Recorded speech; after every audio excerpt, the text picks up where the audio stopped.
नमो हिंदा नमो सिद्धाणम नमो ऐर्यम नमो उज्जायानम नमो लोय सप्पसाहूणम यशो पंचनमुक्कारो सप्पवावप्पनासनो मंगलानं च सब्बेसिं परमं हवै मंगलम्।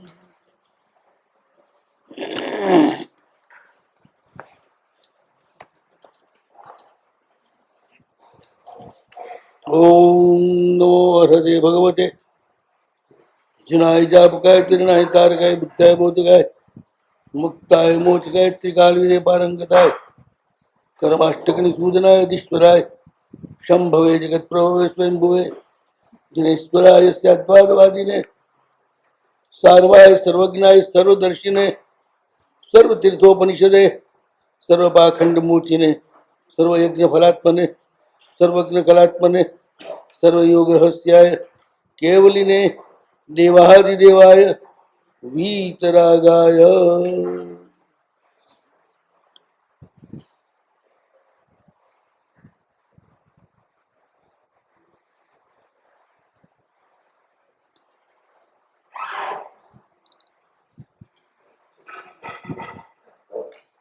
प्रभु सर्वना हितकारी છે એ સર્વજ્ઞ છે સર્વદર્શી છે સર્વતીર્થ એના રહસ્યભૂત છે બધા જ તીર્થો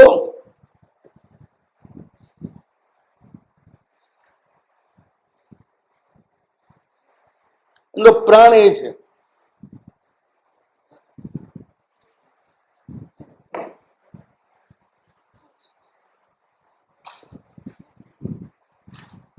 એમના વિના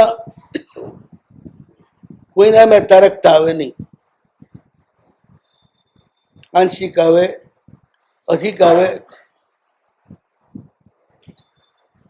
સર્વ પાખંડ મૂછીને પાખંડ નો અર્થ આપણે મોટા ભાગે ઢોંગી ધૂર્ત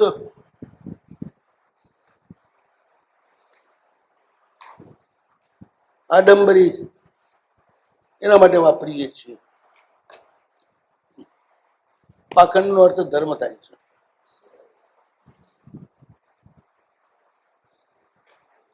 પ્રભુની દેશનામાં 363 પાખંડી બેસતા હતા એટલા ધર્મના ફાંટા હતા એ કાળમાં ને બતાવ્યા પણ છે આ મતવાળા આટલા આ મતવાળા આટલા આ મતવાળા આટલા આ મતવાળા એટલા એક એક માં પાસે એટલા ભાગ પડતા હતા એક બુદ્ધ છે તો બુદ્ધમાં કેટલા ભાગ પડે ને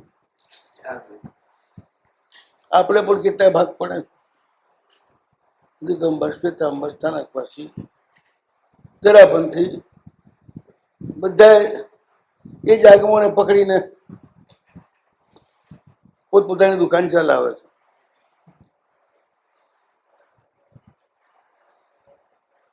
એટલે બધા જ પાખંડ જે છે ને એટલે સંપ્રદાય છે વાડાઓ છે જે પોતપોતાના એકાંતવાદમાં જીવોને પકડી રાખે છે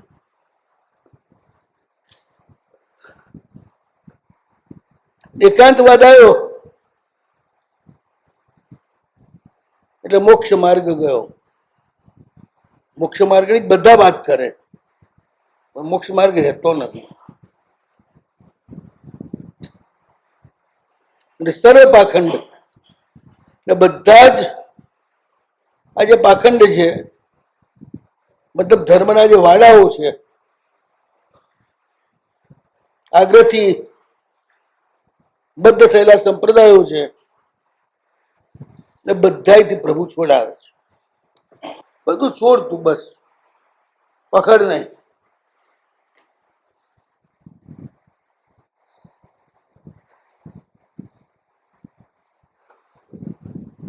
એક અખંડ વિશ્વ જોઈતું હોય ને ત્યાં બધા કિલ્લા ને ભીતો બધી થોડી નાખવી પડે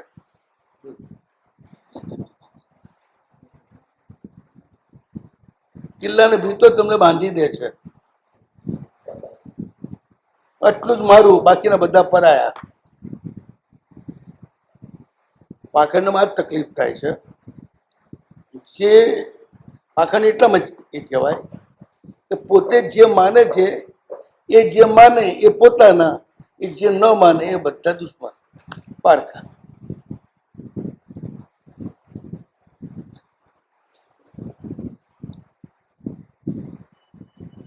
પછી મિયાજી હોય તો કે સબ કાફર हो उसको कत्ल कर दो, या तो इस्लाम कबूल कर या तो मर जाए, बस दुनिया में एक ही रहना चाहिए, दूसरा कुछ रहना ही नहीं चाहिए.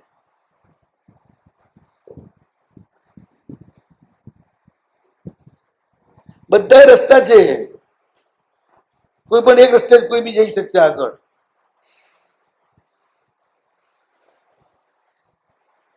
આ જ રસ્તો છે ને, બીજા રસ્તા નથી જ, એટલે એ પાખંડ થઈ ગયો. અસંખ્ય યોગ જીનવર કયા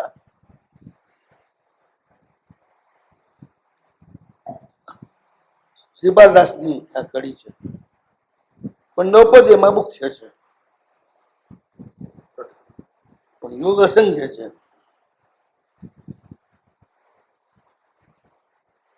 તમે કોઈ બી રસ્તે આગળ જઈ શકો છો.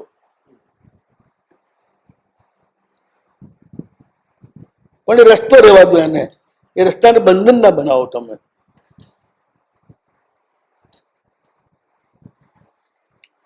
પછી મંજિલ પહોંચવાને બદલે એ રસ્તાની રક્ષામાં જાગી જાય છે.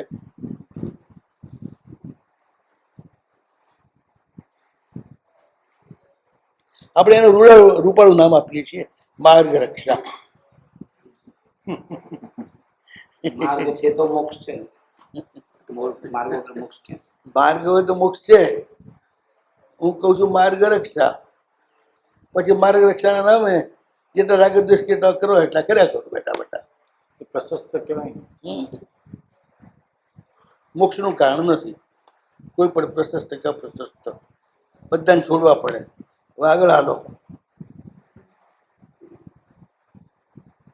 ગુરુ અને શિષ્યના બંધનમાં રહે તો ગુણસ્થાનમાં આગળ વધી શકે ખરો?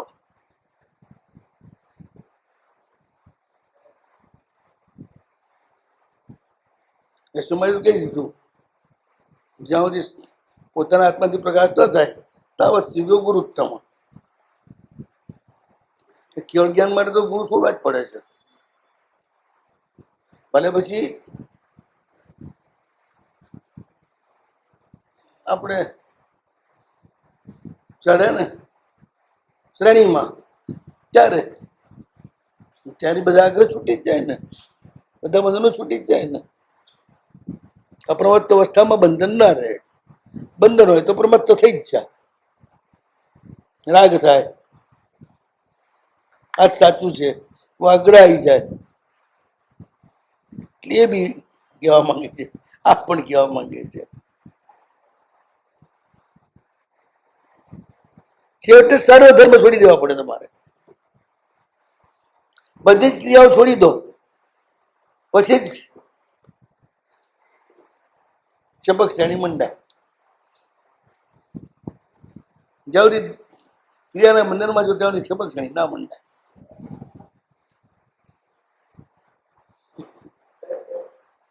અંતે બધું છોડવાનું છે, અત્યારે ના છોડાય. એટલે ભગવાન આ બધું છોડાવે છે એમ, નહીં તો કઈ તમે છોડવા નથી, પકડીને જ બેહી રહો.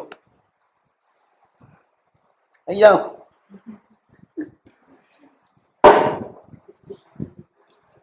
ખુશી કાઢ ખુરશી કોના માટે છે?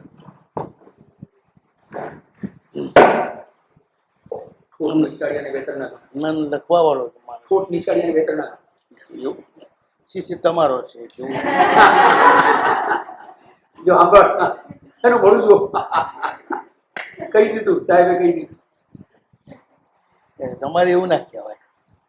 પાંચ શબ્દ પાછા ખેંચ્યું. બસ બહુ સરળ માણસ છે. એટલે સર્વ પાખંડ મોચી. તમે આગ્રહમાં આવ્યા ને કોઈ ધર્મ નથી રહેતો, પાખંડ બની જાય છે.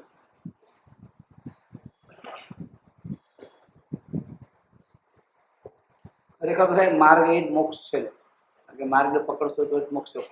માર્ગ એ જ મોક્ષ. માર્ગને છોડવો એ જ મોક્ષ છે. માર્ગને પકડીને બે તો મોક્ષ થાય જ નહીં ક્યારે. ઉપર ચડવું તો નિશાની છોડવી જ પડે તો જ મોક્ષ મળે.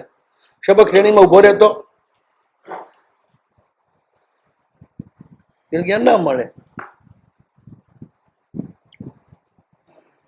આમાં છે ને શુદ્ધ નિશ્ચયની જ વાતો છે આ બધી. આમ જુઓ તો પદ્મલતાશ્રીએ આખા સગ્રસ્ત ઉપર લખાણ લખ્યું છે. એક કે એક વિશેષણના અર્થ એનો નિશ્ચયને પરખ જ કર્યા છે.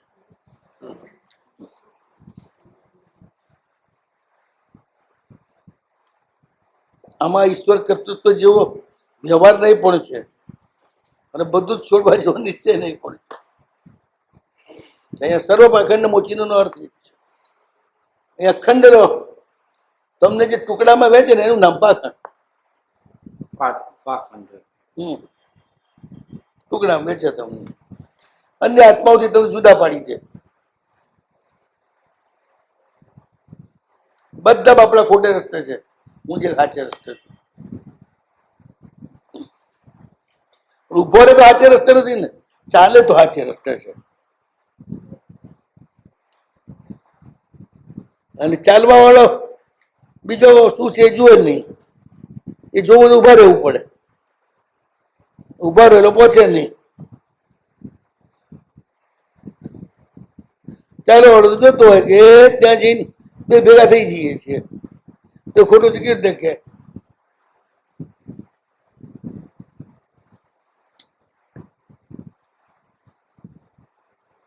ભગવાનની દેશમાં પાખંડીઓ હતો તો એ લોકોના મતનું એ લોકો એને કરી શકે. ઘણા છોડતા હશે ને, ઘણા છોડતા હશે આગ્રહો પોતાના. પણ બધા આવતા હતા ભગવાનની દેશનામાં. એમ નથી લખ્યું કે બધા જેવા આવતા હતા એવા જ કોરા કોરા પાછા જતા હતા. આવતા તે એટલું જ લખ્યું છે. એ મારા સાહેબનું વ્યાખ્યાન એવું સરસ હતું. હિન્દુ ને મુસલમાન બધા એમ આવતા હતા. પણ આવ્યા પછી જેવા આવ્યા એવા જ જતા કે કંઈક થોડો ફેરફાર લઈને જતા. એ તો એ ધણીઓને પૂછે તો ખબર પડે ને આપણને. ત્યાં એ નથી લખ્યું. એનું વર્ણન નથી આવતું. પાખંડીઓ બસ આ પાખંડીઓ આવે છે એ પાખંડીઓ આ મતના છે એ વર્ણન મળે છે. બહુ લાંબુ વર્ણન છે. ક્રિયાવાદી ને અક્રિયાવાદી બધું ઘણું છે આમાં. આટલા આના ભેદ ને આટલાના ભેદ ને આટલાના ભેદ એમ કે 363 ગણાઈ દે છે.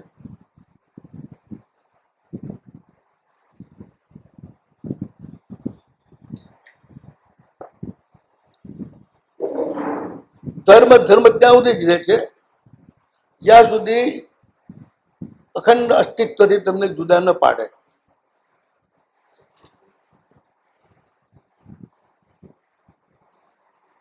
રાષ્ટ્રીયતા તમારી સુરક્ષા માટે છે, પણ અન્ય રાષ્ટ્રોના દમન માટે નથી.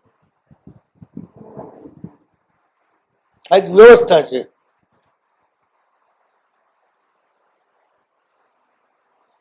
નહીં તો બધું તૂટી પડે.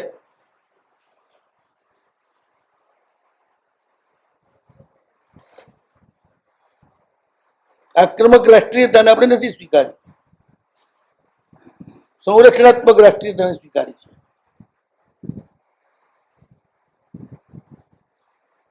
એ પાખંડથી જે સમજી લેવાનું છે આપણી પોતાની માન્યતા ભેગી કરી દઈએ એનું નામ પાખંડ.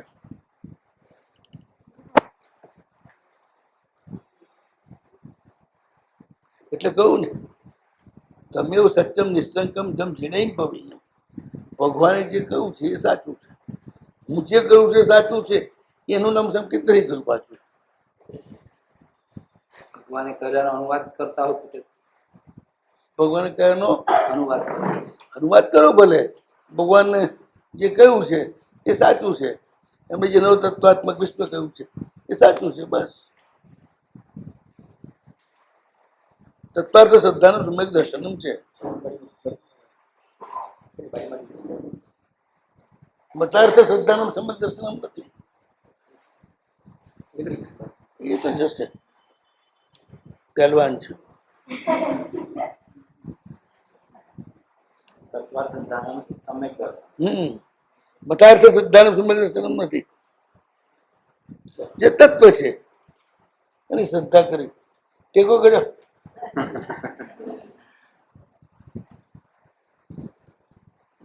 જે જેવું છે તેવું એને કેવું અને એવું માનવું એ સમ્યક દર્શન છે ને.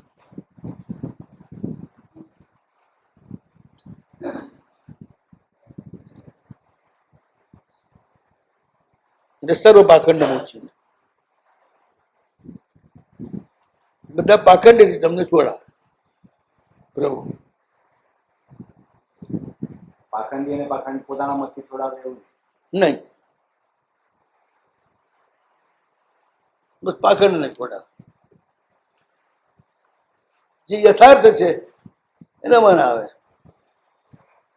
સર્વ નહીંથી જે સિદ્ધ થાય તે યથાર્થ છે. એક પણ નહીં ઉડાડી દો તો યથાર્થ થઈ જાય. તો ખોટાઓને છોડાવવા માટે સાચો માર્ગ તો બતાવવો પડે. ખોટા રસ્તા ઘણા હોય, સાચો માર્ગ અત્યારે પાખંડની વાત ચાલે છે, રસ્તાની વાત જ નથી ચાલતી. પહેલા તો એટલે જ છે ને માર્ગ. ના, માર્ગ અને પાખંડ બે અલગ ચીજ છે. પાખંડ એટલે તમારી દાર્શનિક માન્યતા, બસ. દાર્શનિક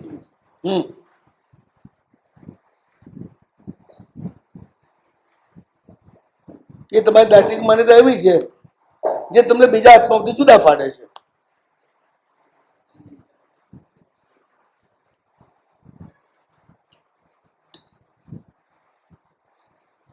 આપણે સબ ભૂપ ભૂવસ્વ સમમ ભૂયન પાસો તો સાધુ ગયા. એક પણ આત્માને બાકાત કરીએ તો આપણું સાધુ ભણવું નથી રહેતું. નિજતામાં સર્વ આત્માઓને આપણે આપણા માનીએ તો સાધુ ભણવું રહે. એકને પણ બગાડ કરે તો ના રહે. એમાં જ નિદાન થઈ જાય છે ને. એ એક સિવાય બધા જીવો સાથે મારે મૈત્રી એક જોડે નહીં, એટલે વાસુદેવ થઈ જાય. એક જ જીવને પણ જીવ સામાન્યથી પૃથક કરવાનો એ દંડ. બધાને માન્યો એ સિવાયના એનું ઇનામ કે તમને વાસુદેવ પદ મળે. એકને બગાડ કર્યો એનો દંડ પછી નરક મળે. એક જીવ પ્રત્યે દ્વેષ હોય. હા વાસુદેવ પ્રતિવાસુદેવ. હા,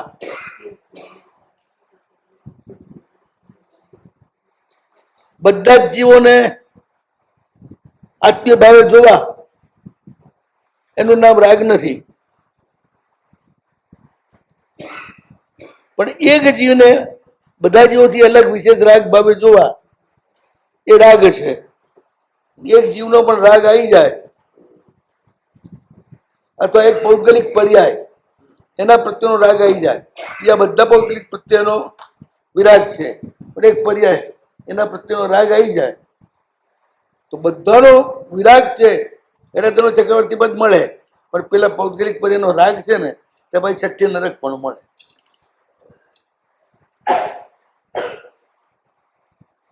બ્રહ્મદત્ત ચક્રવર્તી એ રાગમાંથી ઉત્પન્ન થયેલું નિદાન છે. પેલામાં દ્વેષમાંથી ઉત્પન્ન થયેલા નિદાન છે.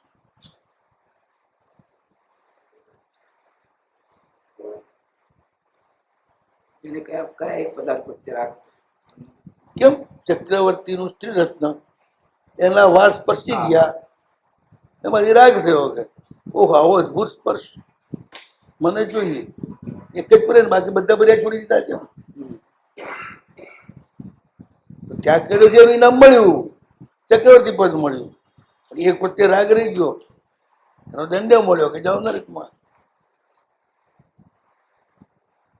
બહુ હિસાબ સાફ છે આ તો બધો. એટલે ભગવાન બધા પાખંડ છોડાવે તમારી પાસે.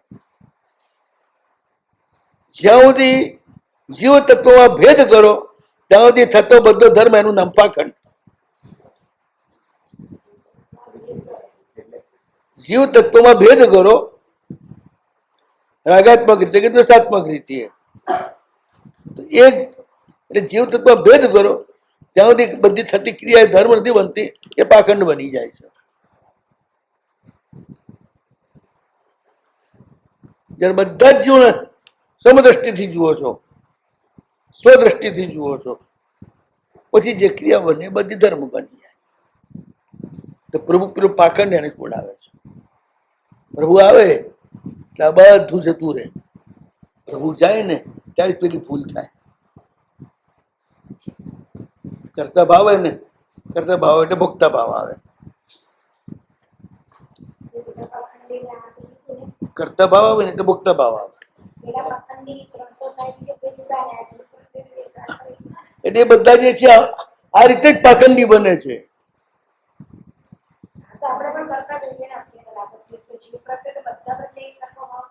હા તો આપણે પાખંડી થઈ ગયા, ત્યાં સુધી મોક્ષ નહીં મળે આપણને. હા એવા જ આપણે થઈ જઈએ, ત્યાં સુધી આપણને મોક્ષ ના મળે. પ્રભુ પ્રત્યે કે ભગવાન મહાવીર પ્રત્યે તીવ્ર અહોભાવ હોય એનો વાંધો નથી, પણ બીજા તીર્થંકરો પ્રત્યે અહોભાવ ન હોય એનો વાંધો છે.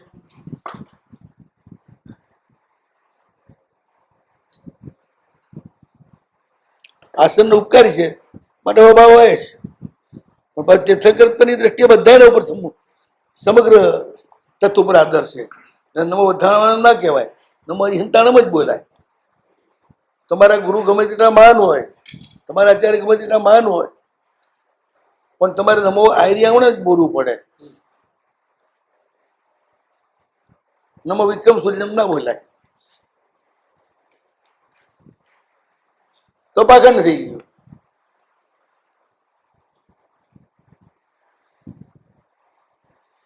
આ સર્વજ્ઞ કહેલી વાત સાચી હોવા છતાં પણ એક દેશીય થાય એટલે પાખંડ.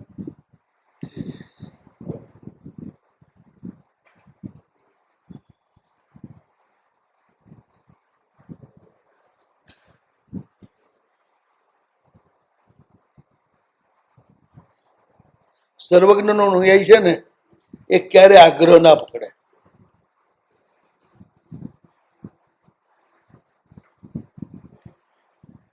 પોતાની વાત સાચી બનાવવા માટે કોઈના પર ઉપર આક્રમણ અથવા તો એ ન માને તો દ્વેષ ન કરે.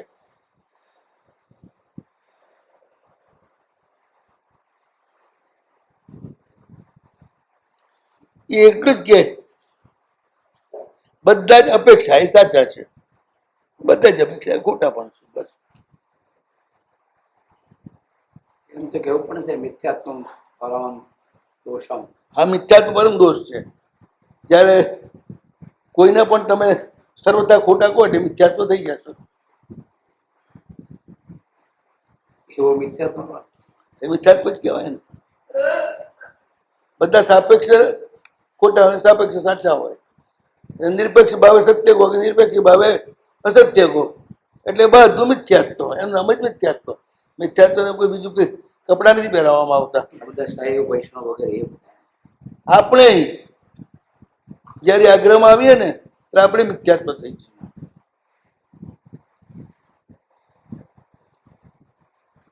જે રસ્તો મળ્યો છે રસ્તે ચાલ્યા જાઓ, એની ના જ નથી. એ જ રસ્તે ચાલવાનું, એની એ ના નથી. હું ચાલુ એટલા જ પગલા આચા, બાકીના બધા ચાલે એના પગલા ખોટા. વાંધો એનો છે.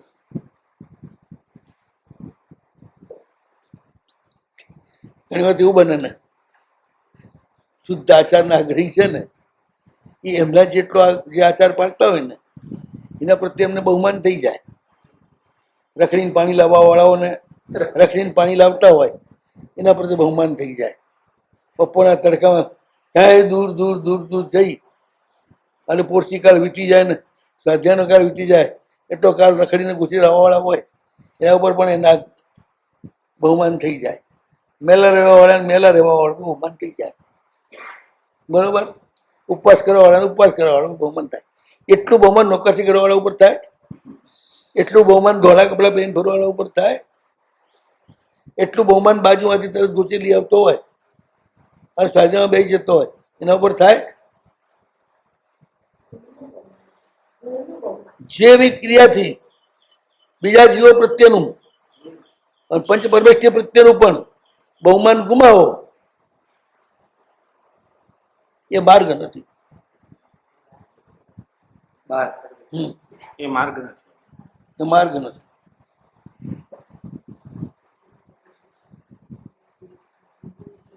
બંને અત્યારે કોરોના છે અને એમાંય બહાર ગોચરી જઈને શુદ્ધ ગોચરી લાવવાનો જે આગ્રહ રાખે એ આજ્ઞા ભંગનો અપરાધી છે ભગવાન. એ તો વાત બરાબર અણસમજ વાળો છે, પણ બેના પ્રત્યે સમદ્રષ્ટિ આવી જાય તો વિતરાગતા આવી જાય. સમદ્રષ્ટિ ક્યાંથી આવી જાય? ચાની એટલું અરે સમદ્રષ્ટિ ના આવે એનો વાંધો નથી, પણ સાધુત્વની દ્રષ્ટિ બધા સરખા કરે કે નહીં? પંચ પરમેષ્ઠીમાં પણ તમે ભેદ પાડશો અને તોય સમ્યક દ્રષ્ટિ રહેશો.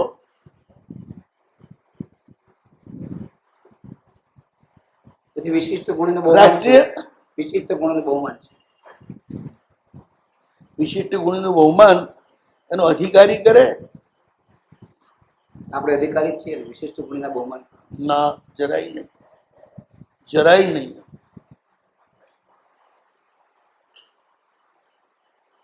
તમે અધિકારી નથી. તમે ગુરુ બનો ત્યારે જ અધિકારી બનો, શિષ્યો ત્યાં સુધી નહીં. તપનો વિશિષ્ટ ગુણ હોય ને એના પ્રત્યે બહુમાન તપના ઓછા ગુણ વાળો કરે તો બરોબર જ છે, પણ તપના વિશિષ્ટ ગુણ વાળો બિચારો તપ ન કરી શકતો હોય એના પર અબહુમાન કરે બરોબર છે?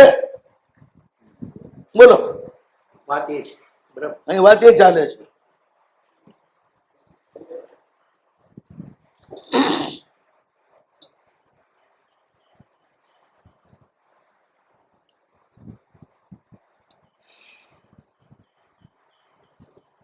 અહીં જ કાનજી સ્વામીજીને કેવું પડે, આ બધું બહુ ઝીણું છે. દેખાતું સત્ય મહાસત્ય હોઈ શકે અને દેખાતું અસત્ય શુદ્ધ સત્ય પણ હોઈ શકે. એક જણનું વિશિષ્ટ બહુમાન કરે ને ત્યારે એવું લાગે કે કોણ કરે? હું જે કહું છું જે સમજતા નહીં તમે. પંડિતજી તકલીફ આ એક જ છે, બધા કરી શકે. જે પોતે બહુ ઊંચું એના મનથી સમજીને પાડે છે તો હું બહુ ઊંચું પાડું છું, અને જે ઊંચા પાડતા હોય એના પ્રત્યે જેને બહુમાન હોય અને બીજા પ્રત્યે ન હોય એ માર્ગ ન કહેવાય. હાલો,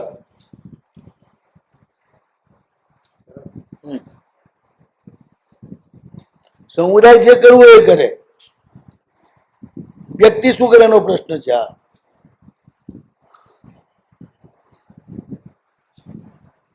ધર્મની બુદ્ધિથી થતો અધર્મ એનાથી ભગવાન છોડાવે. આજ્ઞા પાલનની બુદ્ધિથી થતો માં આજ્ઞા ભંગ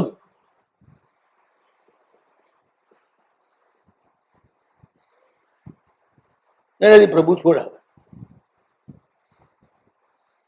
એટલે જે પ્રાયશ્ચિતના ગ્રંથો અને જે સૂક્ષ્મ લાઘવ ગૌરવ સમજવાના ગ્રંથો, માર્ગ અને સમજવાના ગ્રંથો જેટલા આપણે ત્યાં છે એટલા ક્યાંય નથી.